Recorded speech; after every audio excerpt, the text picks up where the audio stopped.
What's up, everybody? Back at Indian of Oklahoma City, and one more time, maybe potentially two more times, maybe potentially however many more I find, we're going to try another Victory. 2013 Victory Cross Country Tourer. That means it's got the big tourer pack on it and the lowers. I have had nothing but bad luck with Victories, it seems like, when it comes to reviewing them, as I always seem to have these issues, but I don't seem to like the power. I don't seem to like something about them. But here we go. We're going to try this again. I actually rode one of these back in Phoenix back in 2016 model year of Victory Cross Country Tourer. No difference, though, between that one and this one. Still powered by the 106 Freedom. Still got the 6-speed transmission. Still got these really large bags and the lowers, of course. Down here you have your operation for your vent there. You can pop that open, close that. Of course, you got little glove boxes on each side. Large saddlebag. Big tour pack.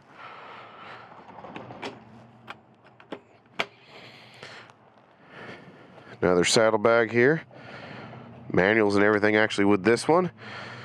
Floorboards are installed on this one. And a heel toe shift on this one as well. So this one's been around the block a few times. Keys down here. You'll see there, this one is equipped with ABS. 41,499 miles. Heated grips. I will not be using them. I don't care. This is your cruise control setup. Audio control setup, changes your mode and everything down there. We don't want to turn that on because of copyright fun stuff. Back has the little thing for your trip 2, average fuel economy, average speed, range left on tank, instant MPG, current time, back to mileage. Of course, you can see all that fun stuff right there as well. Fuel gauge, speedometer, tachometer, voltage meter, service engine, neutral. Looks like you have a battery charge warning, cruise control engage, ABS, oil, left and right turn signal bright, gas, and there's our lighting system right there. This is your engine cutoff switch, start, hazard, your brights, turn signal, and horn. So, pretty simple, and you do have an adjustable brake lever. So, once again, let's mount up, let's take a ride and see how she does. Alright, let's climb up on this girl here. Alrighty. Fits like I remember. Let's get everything going here. Once again, not a stock exhaust, so hopefully, if this one's been messed with, we'll be good. Oh, I forgot to mention there's some lower wind deflectors down there that are currently in the closed position, and a 12-volt socket there.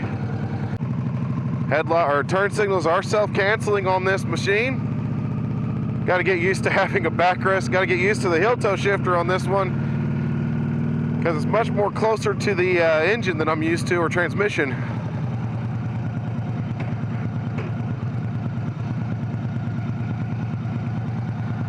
This backrest is awkward. Never used to these backrests whenever I ride a bike with one on it.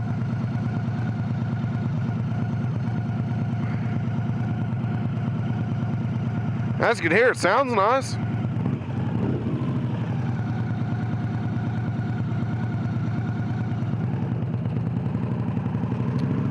Cable actuated clutch.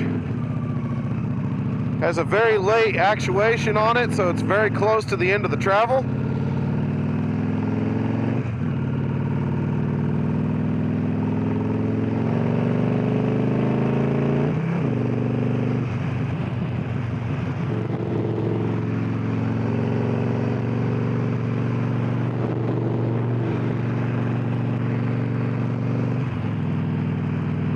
Alrighty.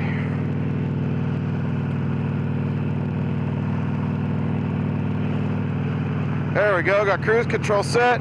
I will say the ergonomics suck on that because you got to reach way over. If you got thick winter gloves on, you're not going to feel that easily.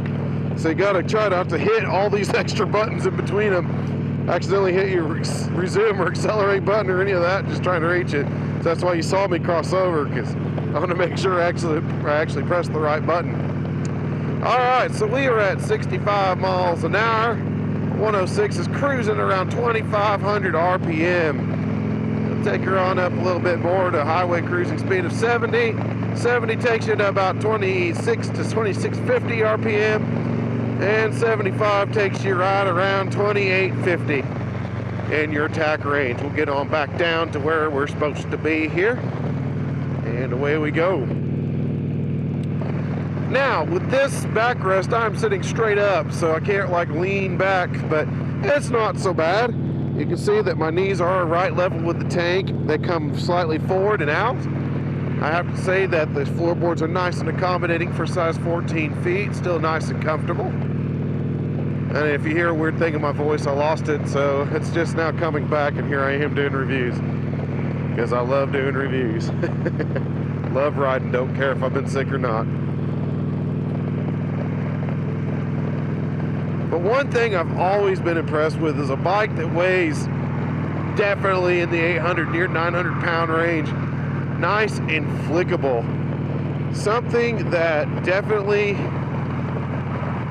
always gets me with Polaris and their engineering is how they make these bikes feel so light when they're not. That goes for the Indians as well. Now I have to say that this engine, I believe, has been massaged. I'm not 100% sure, but it definitely is more spirited, and it has been modified in terms of the exhaust, because it's definitely louder than a stock. So you got pretty loud exhaust and a pretty decent amount of pull.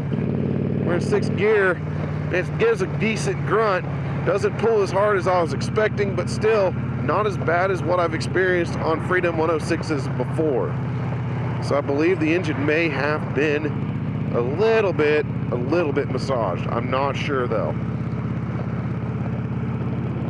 I just do not like the way that works. I've always been a critic of how they added these buttons in here with those little L brackets. They look like they're just literally aftermarket thoughts that somebody added on later when they're actually, that's the stock. That's kind of a bummer.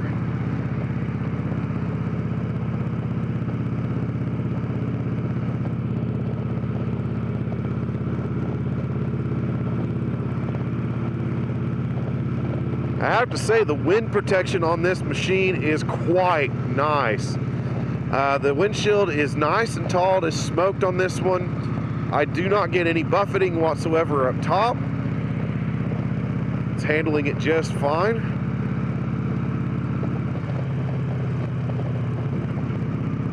I have a nice quiet pocket of air right here in front of me as well. The lowers are doing a great job of keeping that cold air off my knees. So if you're going to be touring all weather like I like to do, this is beautiful. This is a wonderful, just nice cushion of air. I don't feel anything. Wind is pretty high today actually, and I don't feel pushed around by it either. Bike is nice and stable and planted on the ground. Like I said, this is a higher mileage one, 41,500 miles. That's impressive, and it's holding together nice and tight. I'm going to drop a gear here. As you can hear, the cruise control didn't let off as quick as I thought it would, so it just revved when I pulled the clutch in.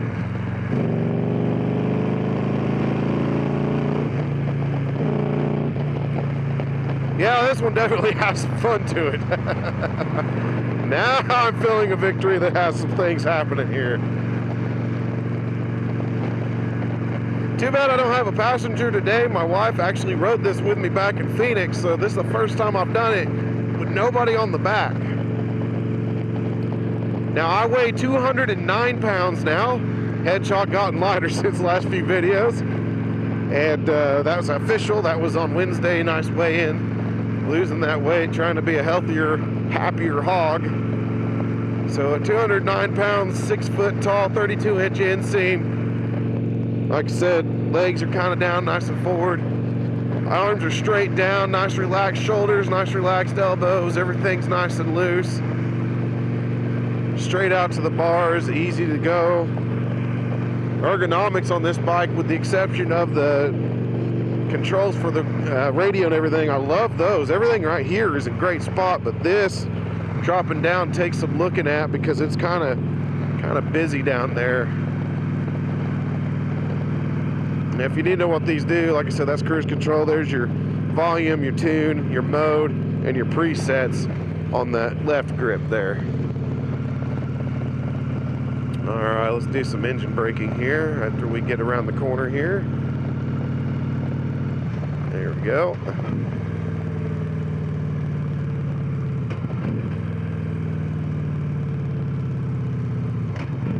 Nice engine braking, nice smooth transmission too. Transmission is spot on this machine, not clunky at all, shifts nicely. Like I said, a little bit on the heel toe shifter. I'm not a fan of it just because of the way it's kind of tucked away from my foot. I like that peg to be out there right behind my heel. This one I got to cock my foot over kind of weird to get to it, as you'll see there. Now I have to say, suspension on this bike is absolutely wonderful. It rides over these broken roads. You can tell there's no clatter in my voice except for the illness or the crud or whatever taking it over, but it handles these bumps really nicely. It's a nice riding machine.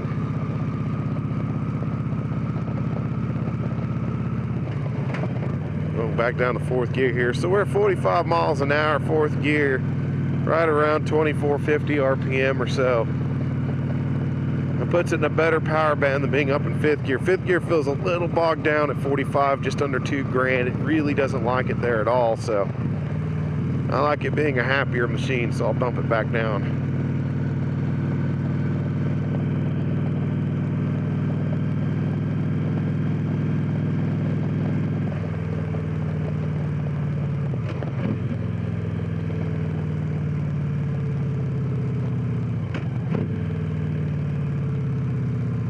Like I said, that engine braking is phenomenal. There's no regular braking happening here. This is all right now, because there's nobody behind me, strictly engine braking, almost crawling her to a halt.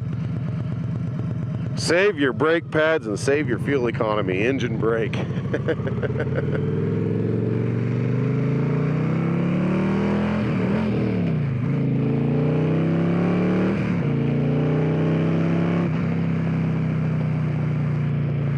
Third gear, 60 miles an hour, not bad at all. Right around 4,300 RPM though, so it was getting up there at 5,100, 5,200 red line pretty quick. So it likes to spin up, just like the last one I rode, which was that Judge. But this one feels like it's been massaged. For some reason, this one feels a little bit faster than that. Going over these broken roads, it's not handling bad at all. All right, I don't have anybody behind me for a discernible distance. We're going to do a braking check here. Not bad at all. There's no wibbling or wobbling or anything else to be worried about. Those brakes grabbed really nicely. I would say that probably because it's just age, they were a little vague, but they still hauled this bike down very well. Right now, like I said, this thing turns really well for such a big gal.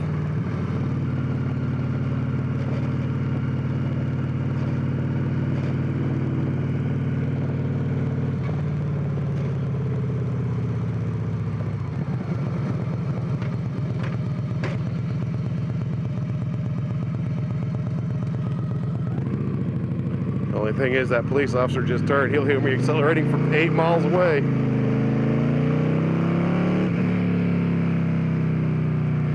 It sounds good, that's for dang sure.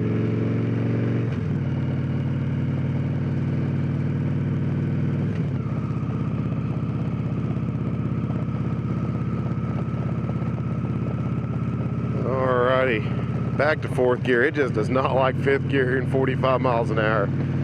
Okay, I'm starting to get it, Victory, guys. I really am. These do like to be up in the RPM range a little bit more. Now, I will say that as you get closer to that red line, these vibe pretty heavily, but at cruising configuration, especially like right now, mirrors are clear, There's a little bit of vibration in the feet, a little bit carried to the hands, but not much.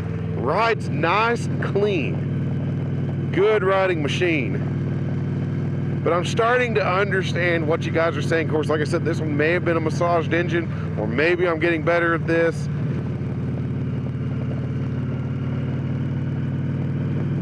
But I still prefer the way the new Indian Thunderstroke handles its power. I still prefer the way that goes. But I'm starting to prefer this over the way Harley and their twin cam used to do it. Or Harley, even the Milwaukee 8 does it now.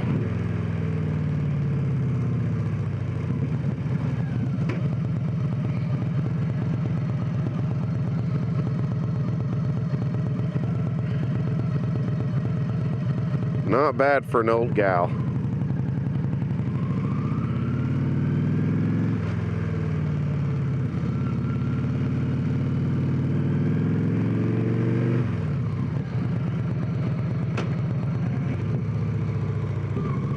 Alrighty, turn her in here. Let's get her up on the interstate.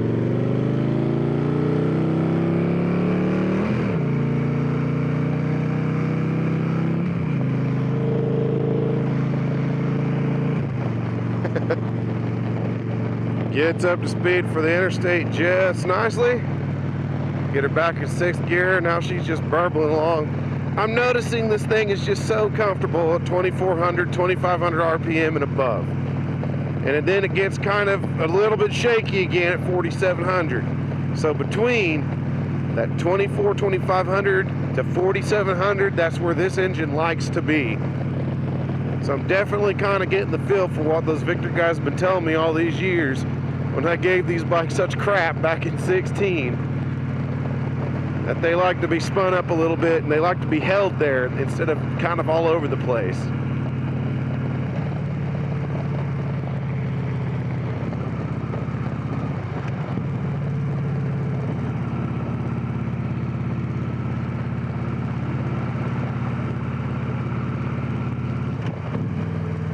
Like I said, transmission's fantastic. Everything's doing very well so far. Like I said, despite the miles on it, it's been well taken care of. It's riding nice and tight. Going over this horrible road right now and handling it like a champion. Hit this really big bump here, nothing. Really big hump here, nothing. Alrighty. Go ahead and slow down for this because I don't have any merge lane anymore. They took it all.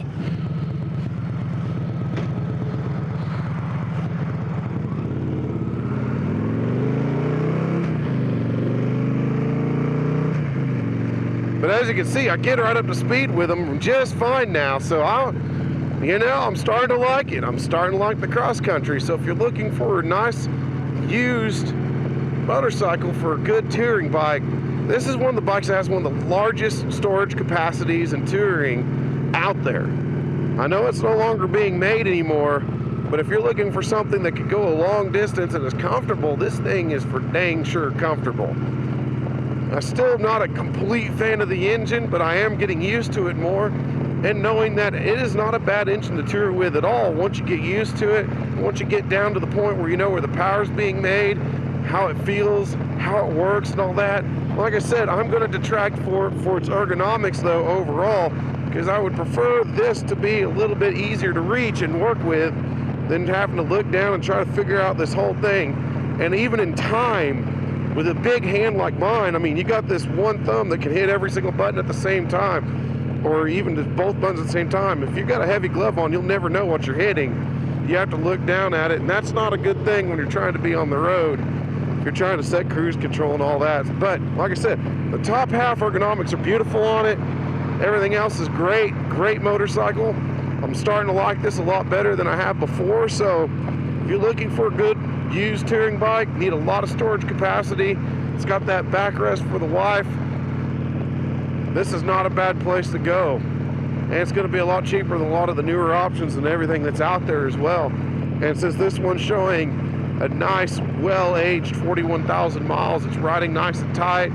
Everything on it's good. Nothing's loose. The handlebars are not that bad at all. I mean, yeah, bushings and stuff give out over time, but everything's really tight. Everything's really nice. Everything's working properly. Guys, if you're looking for a nice used bike, this will be a good place to go to and enjoy. So like I said, I'm not an Indian motorcycle dealer. I don't own the dealership. I don't own Victory. I don't own anything like that. All I am is a madman with an opinion, and I have to say that I'm getting used to the Victory cross country and getting used to the Victory models now after all these years. And I apologize to those Victory guys I offended all those years ago. I'm starting to get it, guys.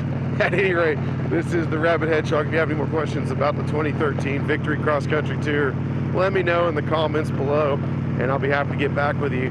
At any rate, keep that shiny side up, folks. We'll catch you on the next ride.